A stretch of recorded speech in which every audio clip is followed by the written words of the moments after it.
Traoré neutralizes those responsible for the coup, but the betrayal of someone he considered a childhood friend leaves him in a state of shock. The sun was slowly setting over Ouagadougou, painting the sky orange and blood red. Captain Ibrahim Traoré, the young interim head of state of Burkina Faso, walked with a steady gait through the corridors of the presidential palace. His usually impenetrable face betrayed an unusual nervousness that evening. His eyes, slightly narrowed, scanned every corner and every shadow. "Mr. President, they are waiting for you," announced his aide-de-camp as he pushed open the door to the command room. Seated around the large oval table were his most loyal generals, those who had supported him when he took office in September 2022. The atmosphere was tense, almost electric. Not a word was spoken.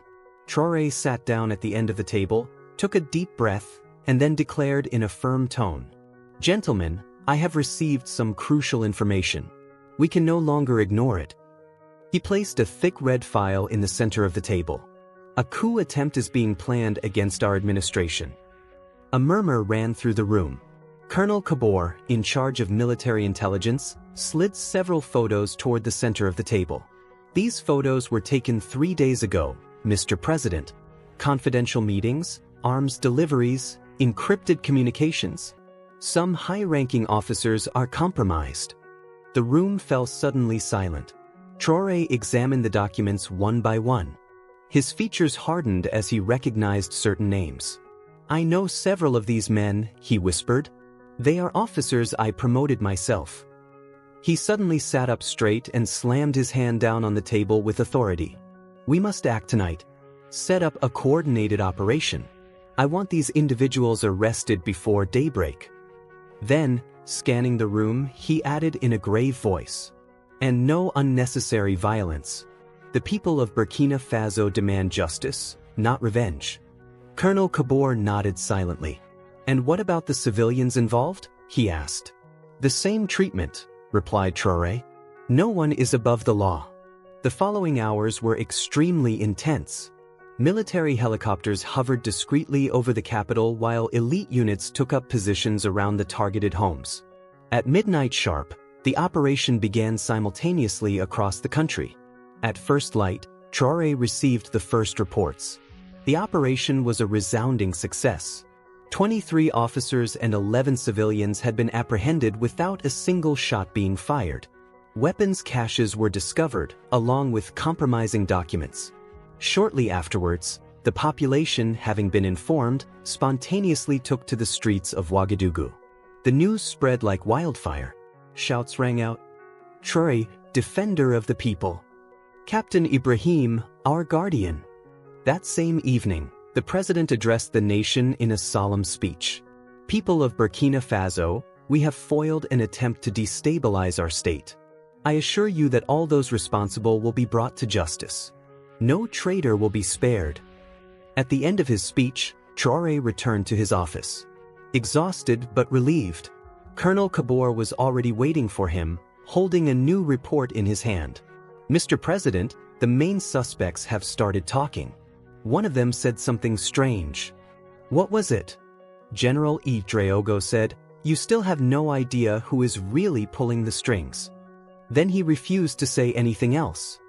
A cold shiver ran down Traoré's spine. He had a strong feeling that something was still escaping him. "Continue the interrogations. I want the full identities of all the accomplices." The colonel hesitated before continuing. "There's something else." This document was found in General Draogo's residence. Traoré grabbed the sheet of paper. It was a list of names.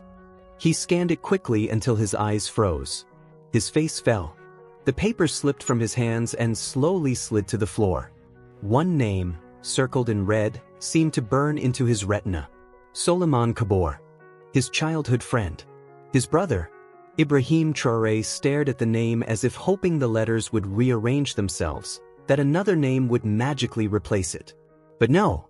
It was clearly written, Souleymane Kabor.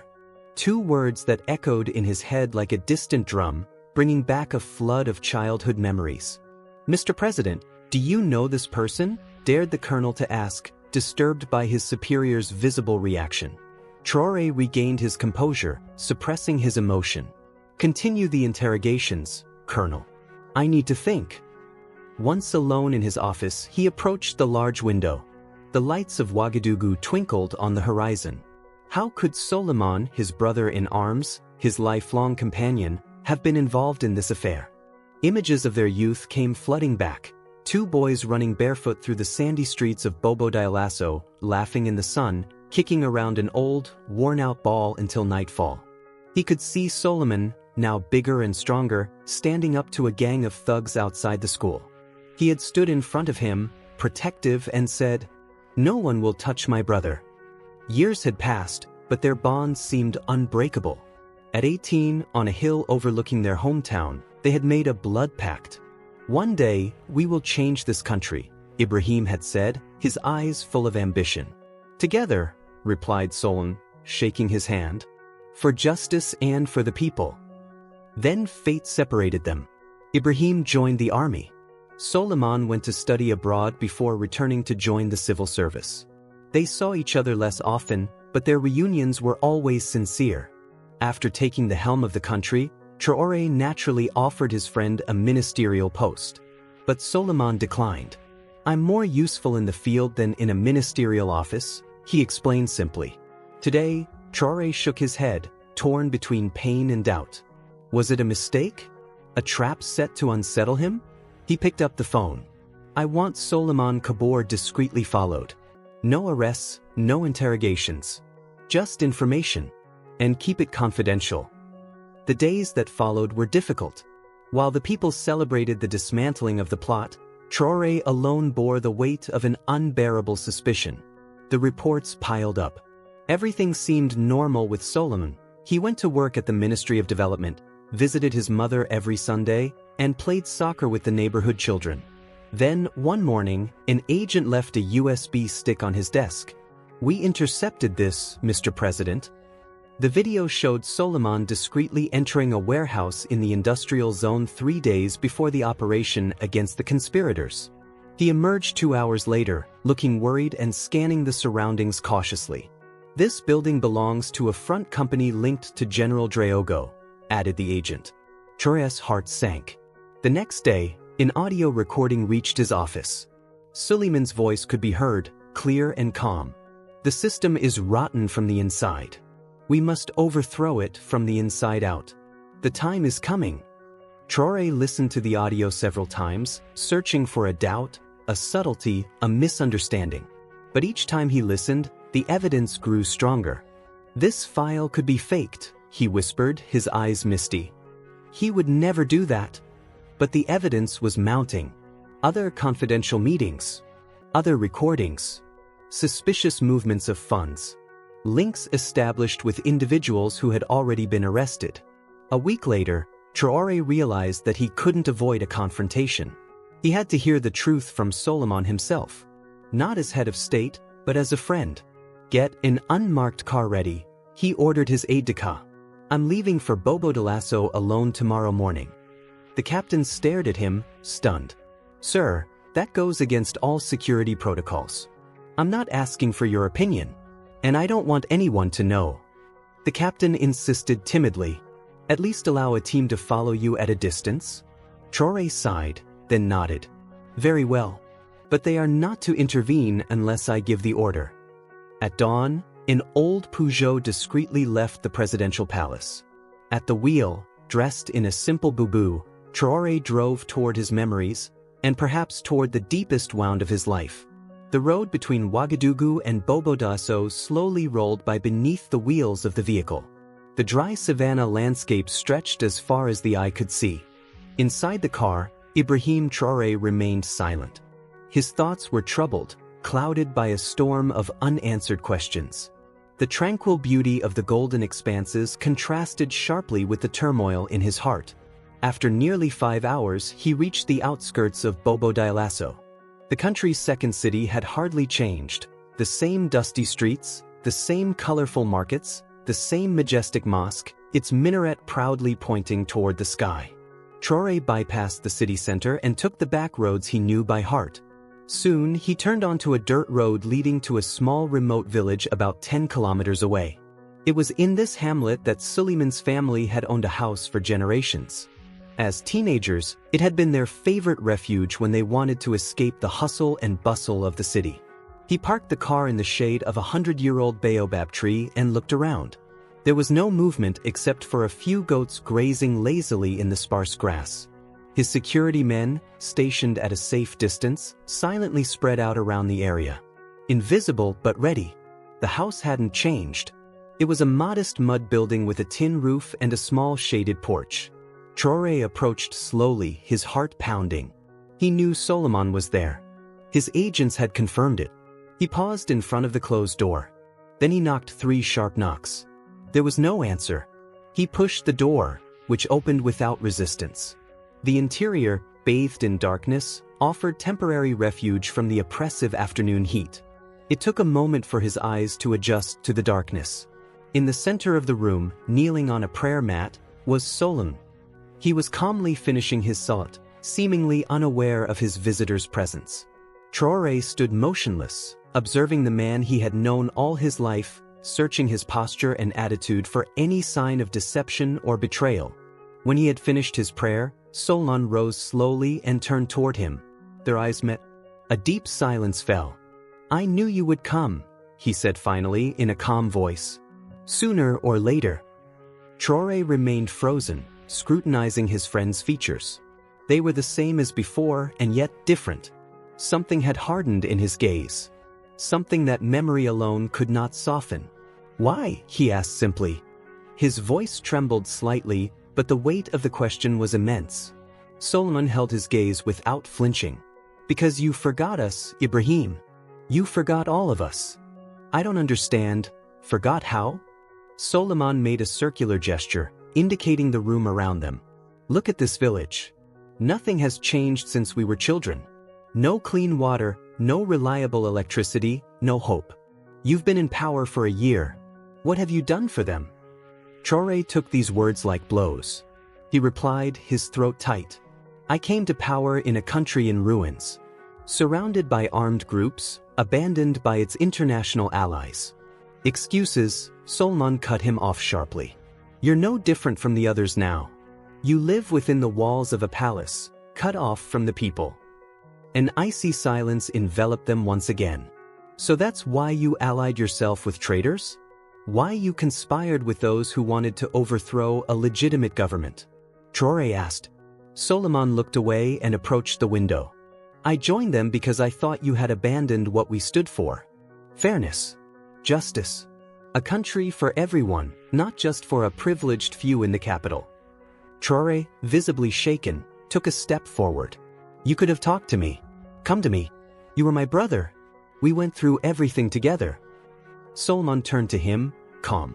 "And you would have listened to me?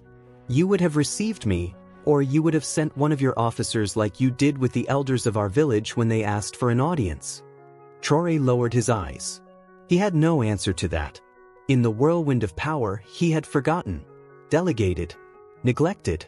Solomon moved closer. "Are you still that young boy who dreamed of changing the world? Or have you become just another soldier on a temporary throne?" Tears welled up in Traoré's eyes. It wasn't weakness. It was anger, pain, grief. "I've made mistakes," he admitted in a low voice. "But I would never betray a friend.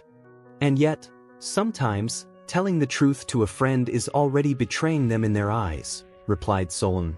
"And sometimes, betrayal is what it is, no matter what we tell ourselves to excuse it," Traoré replied in a firmer tone. They looked at each other for a long time. Two brothers. Two broken men. "So, what happens now?" asked Solomon. Traoré slowly took out his phone and sent a message. Then, without taking his eyes off it, he said, "I'm doing what my role requires me to do. Even if it destroys me." Footsteps echoed outside. The door opened. 4 soldiers entered the house, weapons in hand. "Solomon Kabor, you are under arrest for high treason and participation in a plot against the state," announced one of them. Solomon did not resist. He held out his wrists. His eyes never left Traoré. Tears flowed gently down his cheeks. "I'm sorry, Ibrahim," he whispered as he walked away. Traoré remained alone, sitting on a chair with his face buried in his hands. The sun was slowly setting, flooding the savannah with warm, golden light, which could no longer warm his soul. The news of Souleymane Kabour's arrest spread like a shockwave throughout Burkina Faso. Very quickly, the national press and then the international media picked up on the story. The headlines were strong. The friend who became a traitor, a broken brotherhood, the fallen brother. Social media lit up, sharing old photos of Ibrahim and Souleymane, smiling, close in their youth, soldiers united by the same passion. Reactions were mixed. Some, moved, still defended Souleymane's memory. Others, more critical, saw it as proof that no one was immune to corruption. And many wondered, how could it have come to this? How could someone betray his own brother in arms? A heavy silence descended on the presidential palace. Ibrahim Traoré had withdrawn to his private apartments. He cancelled all his appointments. Only his closest advisors were allowed to see him, and then only to deal with urgent matters. 3 days after the arrest, the Minister of Justice knocked on his door. "Come in," replied a faint voice. Traoré was sitting by the window, gazing out at the city. In his hands, he held an old photograph. 2 young soldiers, arm in arm, smiling at the camera, unaware of the fate that awaited them. "Mr. President, we must discuss the trial of the conspirators," said the minister as he approached. Traoré did not reply immediately. He was still holding the picture, lost in thought. This trial must be exemplary, public, open to international observers. The minister nodded, uncomfortable. "And what about Kabour? Some are suggesting special treatment, given your history together." Traoré slammed the photo down on the desk. "The law is the same for everyone, even for him." After the minister left, Traoré remained motionless, frozen in silence. An envelope caught his attention. It had just been placed on his desk. The shaky handwriting on the yellowed paper indicated that it was from an elderly person. He opened it slowly. "My dear Ibrahim, I am writing to you as someone who watched you and my grandson grow up. I will not justify what he did. Betrayal is betrayal, even if it stems from disappointment or an ideal. But I want you to know that he loved you like a brother, until the very end. Perhaps it was precisely this wounded love that led him astray. May your decisions remain just. And may your heart find peace. Mariam Kabour." Traoré read and reread the letter several times. His fingers trembled slightly.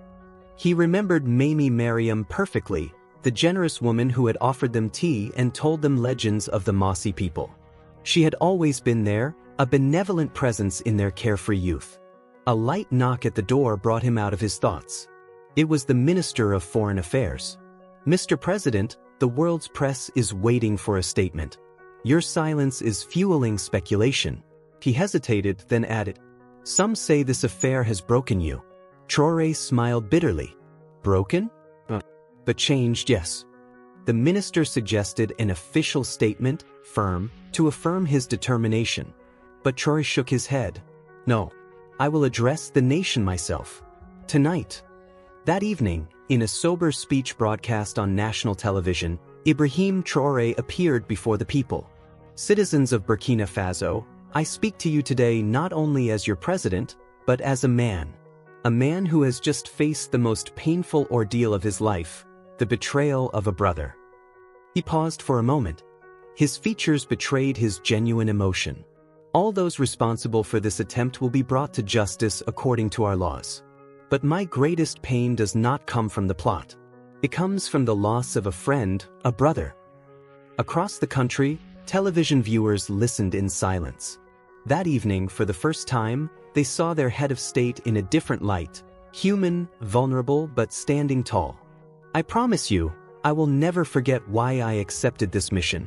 To serve every Burkinabe, from the greatest to the humblest. If I have failed in this promise, I ask for your forgiveness.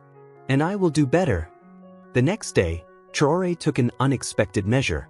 He banned all forms of reprisals or harassment against Souleymane's relatives. Justice is only for the guilty, not their families, he declared firmly to the Council of Ministers. The Minister of Security objected. "Sir, some members of his family could be involved." "Then investigate," Traoré replied curtly. "But I will not tolerate any persecution based on blood ties." Time passed, and Ibrahim Traoré gradually resumed his duties.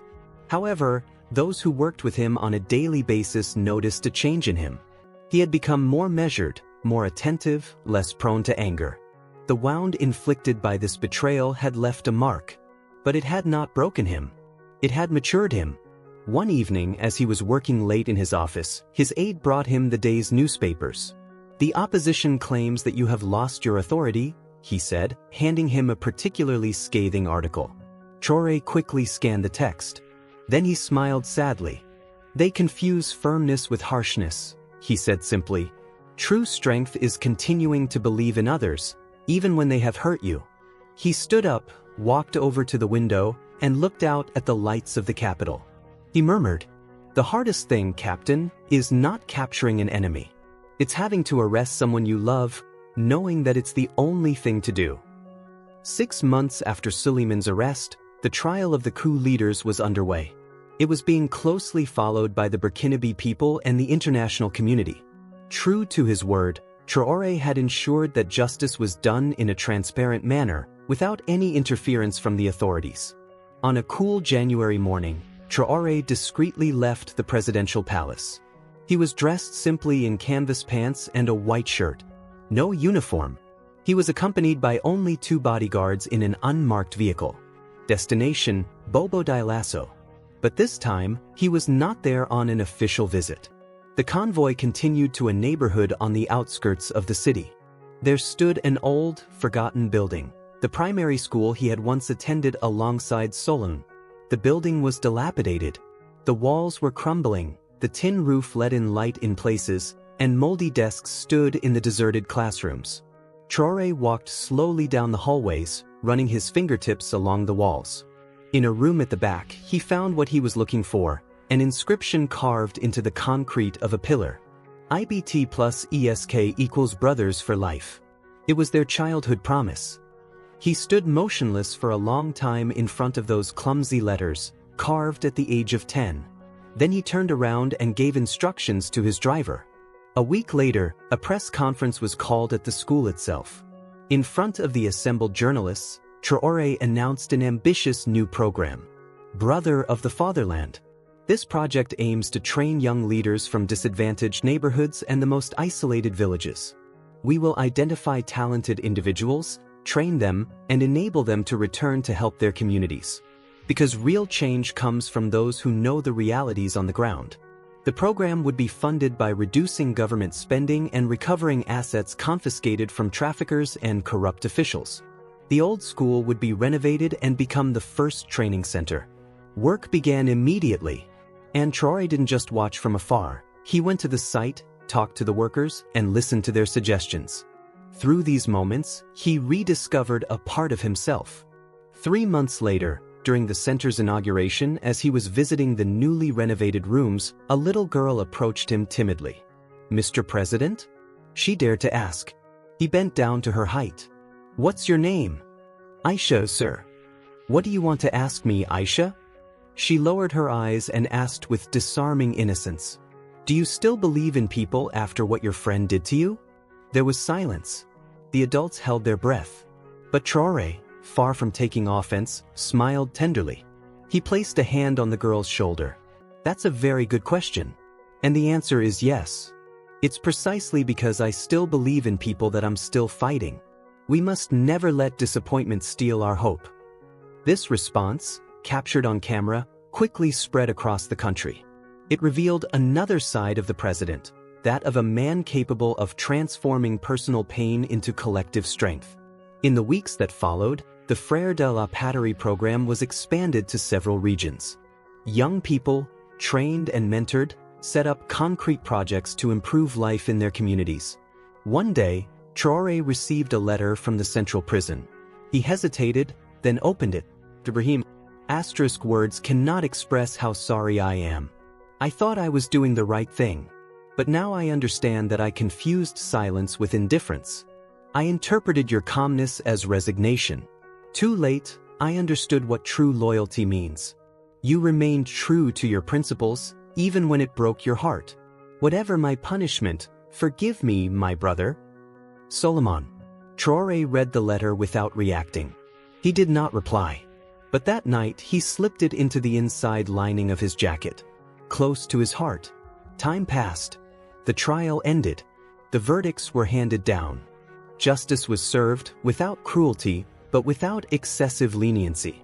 Solomon was sentenced to 10 years in prison, less than the main leaders, but without favor. A year after the failed coup, Traoré marked the date with an unexpected gesture. He had a simple monument erected in the capital, 3 black granite columns. They bore the words, truth, justice, fraternity. On the base, a sentence was engraved. A nation is founded on trust, but it is built through trials and tribulations. On the day of the inauguration, the crowd was dense. There were no slogans or political flags. Only a united, silent people. Traoré spoke briefly. This monument celebrates neither victory nor defeat. It is here to remind us that our enemies are not foreigners or those who betray us. Our enemies are hatred, injustice, and mistrust. As the ceremony drew to a close, a little boy timidly approached with flowers. The president leaned toward him. What is your name, young man? My name is Solomon, Mr. President. A shiver ran through the crowd. Traoré remained silent for a moment. Then he smiled, gently, sincerely. He took the child in his arms. Later, as night fell on Ouagadougou, Ibrahim Traoré remained alone in front of the monument. The stars shone softly in the African sky. And on a black screen, a sentence appeared. The most painful blow does not come from weapons, but from the hand that once reached out to you. And yet, it is from this wound that hope is reborn.